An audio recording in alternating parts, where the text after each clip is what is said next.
le Christ, c'est l'entité cosmique du soleil qui est descendue sur Terre. Prétendait voir des forces invisibles qui étaient présentes dans le monde. Il n'est pas possible pour un anthroposophe de remettre en question ce qu'a dit Steiner. Steiner était inspiré par les dieux et donc tout ce qu'il a dit est nécessairement vrai. Même si ça ne marche pas, c'est pas grave. Timothée, Grégoire, Léo, des lanceurs d'alerte qui ont décidé de dénoncer des pratiques abusives infligées au sein d'un mouvement à dérive sectaire. Si leur récit peut sembler similaire à ceux de milliers d'autres de survivants ou investigateurs de sectes, leur affaire n'a rien d'ordinaire. Ce, pour la simple et bonne raison que le mouvement en question est à l'origine d'une marque de cosmétiques dominante du marché de la beauté naturelle, Velleda. Fortifie les cheveux et favorise leur croissance. Velleda, spécialisé dans les cosmétiques et les médicaments à base de produits naturels. Un marché en plein développement. 95 millions d'euros de chiffre d'affaires en 2019. Et j'adore les utiliser au quotidien. Une marque bien implantée dans le quotidien de millions de consommateurs et pourtant accusée de véhiculer des traditions occultes à l'insu du public, d'avoir activement pris part à des expérimentations nazies, mais aussi de posséder des croyances racistes. Ajoutez à cela des remèdes tout droit sortis d'illumination divine et sans aucune preuve d'efficacité scientifique et vous avez là des dénonciations très lourdes. Mais ce n'est pas tout. La doctrine Velleda ne s'arrête pas à l'industrie de la beauté, mais s'étend aux plus grandes sphères de pouvoir, la politique, la finance, l'éducation, la santé. Si on compte officiellement 1 million d'adeptes dans le monde, l'emprise est d'autant plus forte lorsqu'on inclut les partisans qui s'ignorent. Comment s'est infiltrée en toute discrétion une doctrine aujourd'hui qualifiée de sectaire et quel est le véritable objectif de Velleda? Eh bien, pour répondre à ces questions, nous allons devoir retourner à la genèse même de l'entreprise pour déjà comprendre les motivations de son créateur.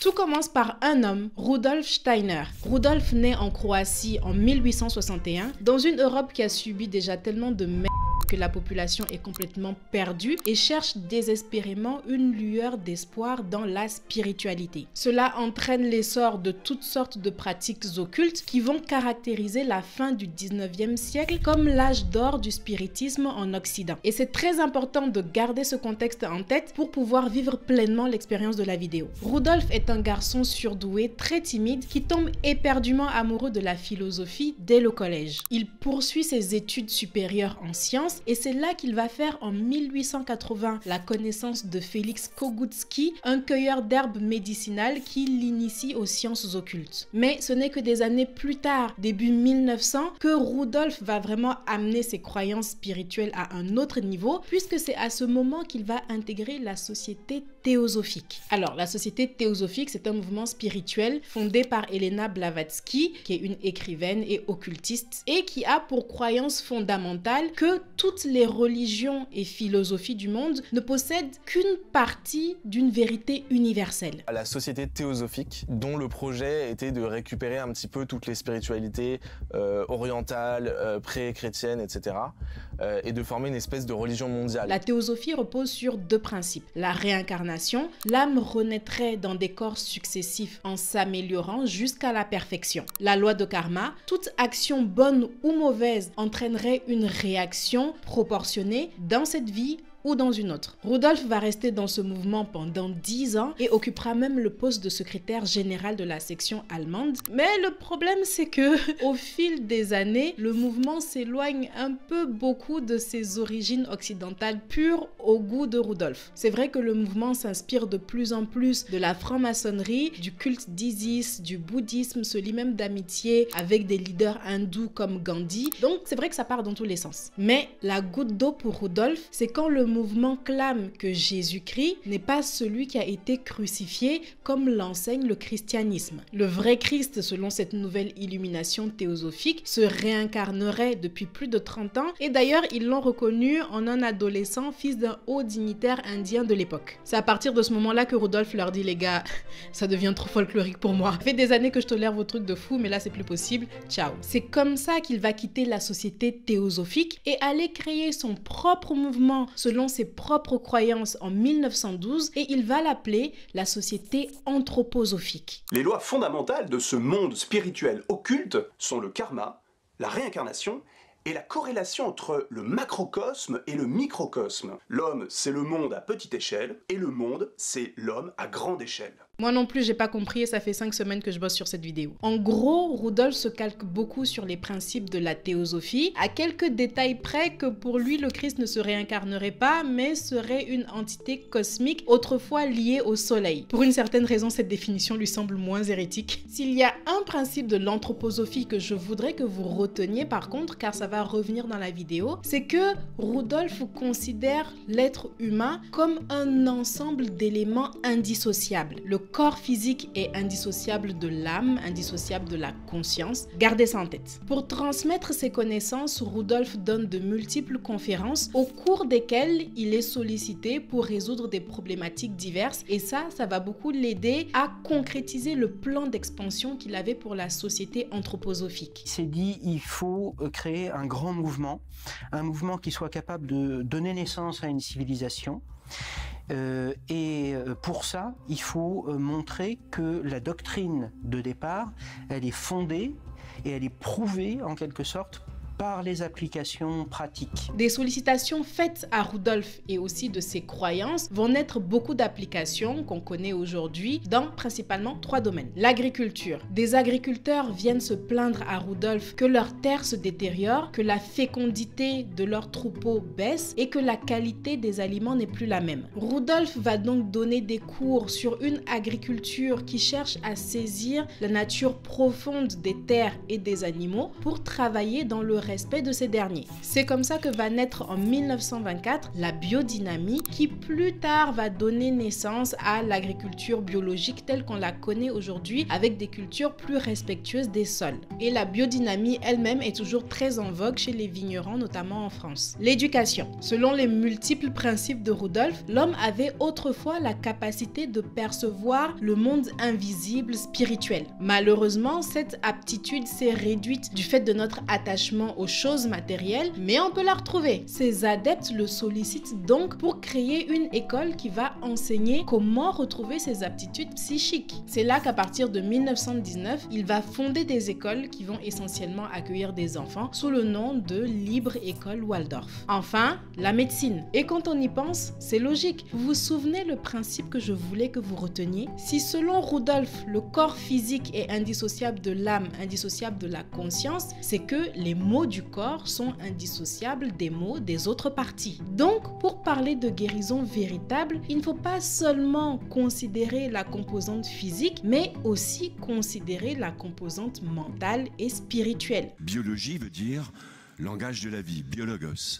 Mais on a cru bon de rajouter moléculaire pour bien limiter le champ d'application de la médecine universitaire. Et parce que selon Rudolf, les forces de ces composantes sont profondément liées aux forces de la nature, alors il n'y a que la nature pour les guérir. Les remèdes doivent être 100% naturels et purs. En tenant ce discours, Rudolf attire l'attention de nombreux médecins et scientifiques divers, dont Ita Wegman. Et c'est de leur collaboration que va naître la fameuse Velleda. L'histoire de Velleda est avant tout celle d'une rencontre entre une jeune femme, Ita Wegman, médecin visionnaire et avant-gardiste, le philosophe Rudolf Steiner et le chimiste Oskar Schmidl. Ita est une jeune docteure néerlandaise, disciple de Rudolf, qui va fonder avec lui le laboratoire Velleda, qui aura changé de nom, mais sera finalement nommé d'après les prophétesses qui connaissaient les vertus curatives des plantes selon la culture celtique. Ita dirigera le laboratoire aux côtés d'Oskar Schmidl, chimiste et autres disciples de Rudolf. Il commence par développer des médicaments, puis en toute logique s'étendent à la beauté en proposant des produits cosmétiques qui ne sont d'ailleurs pas considérés comme des produits de beauté, mais comme des produits de soins à part entière. Il lance des produits divers comme des lotions toniques pour la pousse des cheveux et l'entreprise va très vite se diversifier et s'étendre à l'international conformément à la vision de Rudolf, notamment en installant une filiale en France. Et le succès immédiat de Velleda n'est pas une surprise quand on voit la ressource cruciale dont dispose Rudolf, un sacré nombre d'adeptes. Et ça, c'est un super enseignement à tirer même pour notre époque. Quand ils veulent créer une entreprise, la plupart des gens se focalisent sur « Oh, mais il me faut de l'argent. Oh, mais il me faut une idée de produit révolutionnaire. » Et ils oublient la seule ressource indispensable dont ils ont vraiment besoin, des gens qui adhèrent à votre concept et qui veulent bien acheter ce que vous faites. C'est la raison pour laquelle je dis tout le temps à ceux qui veulent lancer une marque de se mettre sur les réseaux sociaux au plus vite, avant même de commencer à réfléchir à votre produit. Et si plus particulièrement vous voulez lancer une marque de cosmétiques, vous n'y comprenez absolument rien de ce qu'il faut faire et de par où il faut commencer, j'ai une formation gratuite d'1h30 pour vous qui vous attend bien au chaud en barre de description. À la fin des années 1920 déjà, c'est tout un réseau qui s'est créé autour des croyances de Rudolf. Des produits de soins sont créés dans des laboratoires à partir d'ingrédients issus de l'agriculture biodynamique, puis fournis à des adeptes qui suivent les préceptes de Rudolf sur les bancs de l'école Waldorf. Le système subsiste comme ça pendant des années, mais Rudolf vieillit, il s'affaiblit, puis il tombe malade. On pense qu'il a eu un cancer, mais lui parle des effets du karma jusqu'au bout lui. Il finira par décéder en 1925 à l'âge de 64 ans et selon les lettres laissées par Ita Wegman, ça laisse un sacré bordel dans l'organisation. La société anthroposophique semble s'engager dans une lutte pour le pouvoir et des divergences d'opinion émergent. Ita se fera même renvoyer du comité de direction. Et au fil des années, de plus en plus de dysfonctionnements vont transparaître de ce mouvement parce que c'est là que les scandales vont commencer. Les fours crématoires ne chômaient ni jour ni nuit, et le cycle recommençait avec l'habillage des nouveaux arrivés. À Dachau, on faisait de la mort à la chaîne. 1933. L'Allemagne est asservie par le régime nazi qui mène des séances de torture sur des humains sous la dénomination d'expérimentation dans un but supposé de faire avancer la science et la médecine. Pour mener à bien leur mission, les scientifiques qui mènent ces expérimentations utilisent divers produits de laboratoire, parmi lesquels on retrouve la crème antigel de Velleda. D'importantes commandes sont passées par le régime nazi pour des médicaments naturopathiques également. La crème antigel aurait servi à des expériences d'hypothermie, mais le pire dans cette histoire est que cette histoire trahit une collaboration entre le laboratoire Velleda et un des mouvements politiques les plus inhumains qu'on ait connus. Suite à cette découverte, plusieurs médias font la corrélation avec d'anciens propos de Rudolf jugés racistes, comme quoi la transplantation des Noirs vers l'Europe serait une effroyable brutalité culturelle qui ferait reculer le peuple français en tant que race. Les enfants de l'Holocauste ont demandé à Velleda, en guise de réparation, de faire réaliser une enquête par un historien indépendant afin de révéler leur réelle implication dans cette histoire, puis de rendre les résultats de l'enquête publics. Enfin, qu'ils reconnaissent et condamnent la livraison de leurs produits au camp de concentration de Dachau. Et si vous trouvez cette polémique déjà très lourde, vous n'êtes pas au bout de vos peines, parce que ce ne sera malheureusement pas la seule fois que le laboratoire Velleda sera accusé de porter atteinte à l'intégrité physique d'innocents. Cette fois, c'est un produit fabriqué par le laboratoire qui pose problème, l'extrait de gui fermenté. Alors le gui, c'est une plante parasite qui ne possède pas de racines, elle s'accroche à d'autres plantes pour en aspirer la sève avec des suçoirs. En 1917, Rudolf a une vision comme quoi un mélange approprié de gui d'hiver et de gui d'été pourrait guérir le cancer. Et ce, par la théorie selon laquelle, restez avec moi, la plante n'aurait pas subi d'incarnation sur la Terre. Or, c'est sur la Terre que se seraient manifestées les forces du mal, à savoir Lucifer et Ahriman, affaiblissant le corps astral des humains. Le corps astral du gui serait donc pur et en parfaite capacité de soigner. Écoutez, moi je ne sais pas. En tout cas, il en parle à Ita et à Oscar qui vont développer des médicaments à partir de cette vision-là, spécifiquement des solutions injectables. Le problème est que, pas plus tard que dans les années 2000, des patientes atteintes du cancer du sein vont décéder suite à un traitement à l'extrait de gui et leurs médecins se verront temporairement suspendus. La science de Rudolf est qualifiée de pseudoscience avec des principes tous plus loufoques les uns que les autres. Même la biodynamie est vue de travers parce que le processus de culture requiert entre autres de manipuler des cornes de vache remplies de bouse, des vessies de cerf et de respecter un certain calendrier cosmique. En gros, un rituel vaudou. Et les gars, c'est pas fini. La goutte d'eau qui fait déborder le vase, c'est les écoles Waldorf qui font l'objet d'investigations et éveillent l'inquiétude. La totalité des écoles Steiner anglaises ont été inspectées l'an dernier. Le résultat est sans appel. Les 3/4 d'entre elles ont été jugées insuffisantes, voire inadaptées, en ce qui concerne la qualité de l'éducation, l'accueil des enfants handicapés ou la sécurité des écoliers. D'anciens élèves témoignent de l'enseignement qu'ils reçoivent réellement au sein des écoles de Rudolf. Un enseignement présenté comme libérateur serait en fait initiateur d'un endoctrinement des enfants avec la propagation de croyances anthroposophiques. Des rituels ésotériques seraient menés, et ce, à l'insu totale des parents. Le but était que chaque enfant rentre dans la spirale avec sa pomme et sa bougie allumée, reçoivent une étoile dorée avec un petit mot de félicitations et repartent en sens inverse. Le tout dans une ambiance obscure et à l'aide de bougies et de chants liturgiques. Je m'y attendais pas, j'ai eu l'impression de rentrer dans une église, mais sans qu'on me dise que c'était ça. Qu'est-ce que Steiner a dit aux enseignants sur ces paroles-là?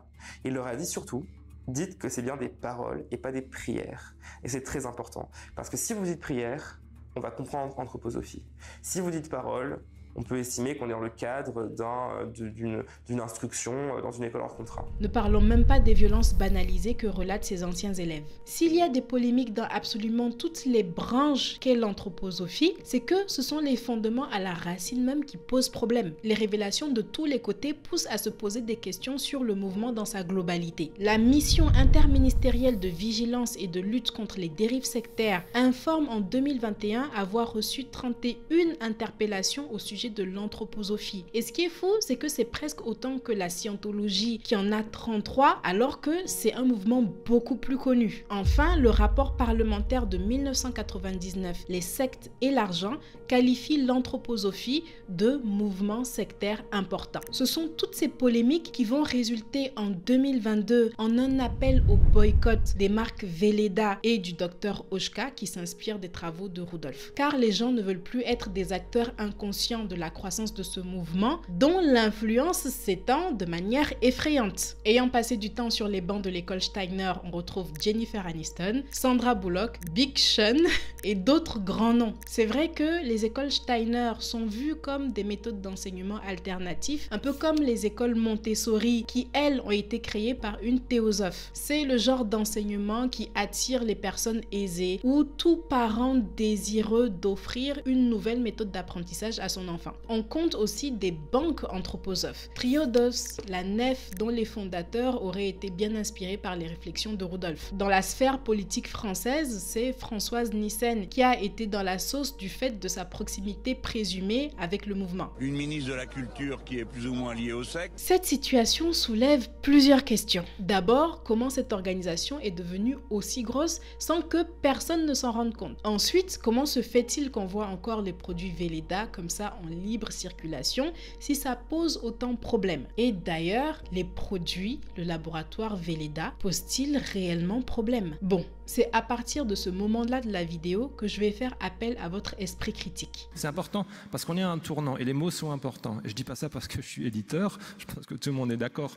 C'est tous les médias aujourd'hui, on ne sait plus trop à quel sein se vouer. À notre ère, c'est devenu tellement facile de manipuler l'opinion publique que la dernière chose qu'on va faire ici, c'est de juger des perceptions plutôt que des faits dans leur contexte. Alors là, je vais vous demander d'ouvrir vos chakras et on va reprendre chaque accusation une par une. La collaboration avec les nazis. Ce qu'il y a de bien avec la société Velleda, c'est qu'elle se défend. Pour chaque polémique, elle fait exercer son droit de réponse et c'est très intéressant d'avoir une autre version de l'histoire pour pouvoir se faire un avis objectif. Dans ce cas précis, la société Velleda soutient qu'elle n'a pas aidé le régime nazi. Du moins, pas consciemment. Une autre version de l'histoire raconte que ce serait en fait un ancien employé des jardins de Velleda passé du côté des nazis qui aurait joué de son influence pour faire passer des commandes secrètes de l'entreprise vers l'adresse personnel du médecin qui réalisait les expérimentations.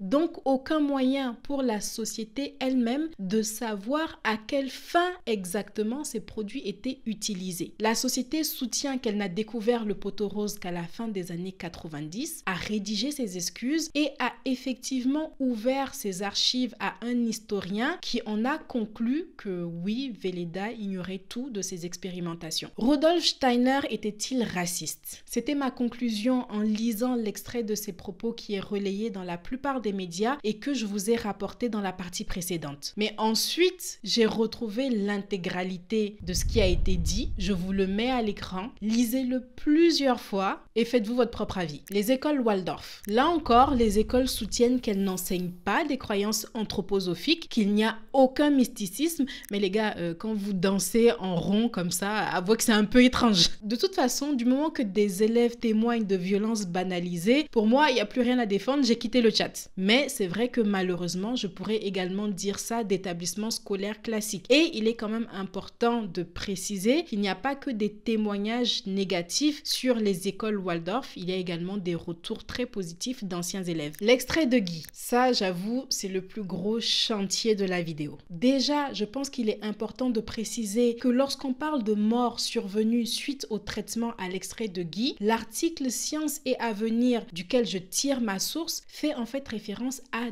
2 morts. Alors qu'on s'entende bien, loin de moi l'idée de minimiser quoi que ce soit, 2 morts, c'est déjà 2 morts de trop. Mais lorsqu'on voit le nombre de personnes qui ont été traitées depuis l'époque d'Ita Wegman en 1917, soit des milliers si on en croit les essais cliniques, tout d'un coup les statistiques prennent une toute autre dimension. L'article Science et Avenir laisse aussi à penser que au moment de sa prescription, l'extrait de Guy était un médicament non homologué, un truc un petit peu fumeux parce que les médecins auraient été condamnés pour avoir justement prescrit ce traitement. Alors que selon Velleda, ces médecins ont plutôt été condamnés pour avoir utilisé l'extrait de Guy comme traitement seul plutôt qu'en support de traitement plus traditionnel. Ça semble rien, mais c'est quand même un détail important parce que la médecine anthroposophique soutient qu'elle ne promeut absolument pas l'extrait de Guy comme traitement exclusif révolutionnaire contre le cancer, mais que c'est un traitement additionnel. Et oui, c'est vrai que l'extrait de Guy tire son origine d'une vision de Rudolf. Ça, c'est souvent utilisé dans les médias pour décrédibiliser le produit. Le truc, c'est que avant la création de toute chose, il y a une idée. Rudolf appelle ça des visions, d'autres vont parler d'inspiration divine ou d'inspiration tout court. Moi, je dis que j'ai des flashs. Et chacun peut émettre un jugement là-dessus toute la journée, mais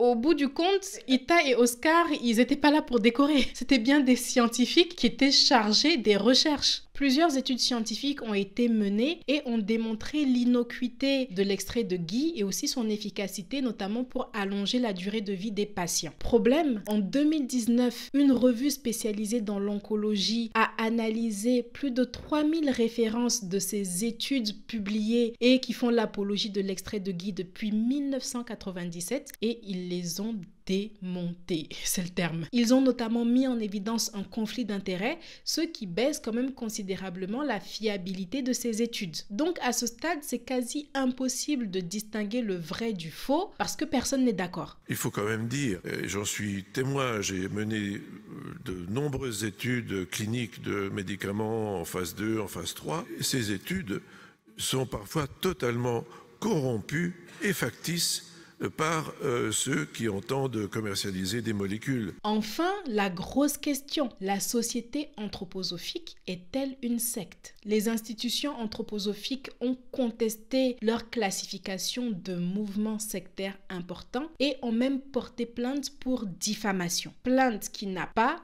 abouti en une condamnation. La Miviludes a pu maintenir son rapport. Je vais vous avouer un de mes plus gros défauts, parce que j'en ai beaucoup. Mais c'est peut-être aussi l'une de mes plus belles qualités. C'est que je suis sans demi-mesure. Avec moi, c'est tout ou rien. C'est 0 ou c'est 150 000. C'est blanc ou c'est noir. Mais en construisant cette vidéo, je me suis dit, waouh, voilà un bel exemple de nuance de gris. Je pense qu'il y a des problèmes avec l'anthroposophie. C'est une organisation qui fait peur également, parce que déjà, elle est très discrète. Et la façon dont elle est organisée vraiment comme ça, en réseau, et les origines spirituelles, n'en parlons même pas dans la laïcité de la France. Mais Est-ce que absolument tout est à jeter à la poubelle? Rappelons quand même que le gars Rudolf proposait des méthodes alternatives à l'agriculture classique et parlait des dangers de l'alimentation animale dans les années 1900, à une époque où tout le monde s'en foutait. Bon, après il nous a perdus avec son soleil, ses cornes de bouse et tout. Même si ces pratiques sont conservées aujourd'hui par les agriculteurs, on peut difficilement juger des principes du XXe siècle avec un regard du XXIe. Pareil pour sa vision du soin du corps qui, moi, ne me choque pas tant. De tout ce que j'ai pu lire dans mes recherches, ce qui m'a le plus interpellée, c'est la décrédibilisation permanente par les médias de toute autre forme de thérapie. L'homéopathie, la phytothérapie, l'acupuncture, tout ce que vous voulez. À chaque fois qu'on met sur la table une de ces thérapies qu'on appelle complémentaires à une médecine classique de référence, il y a des polémiques qui commencent à se diffuser autour. Et ça m'a amené à penser que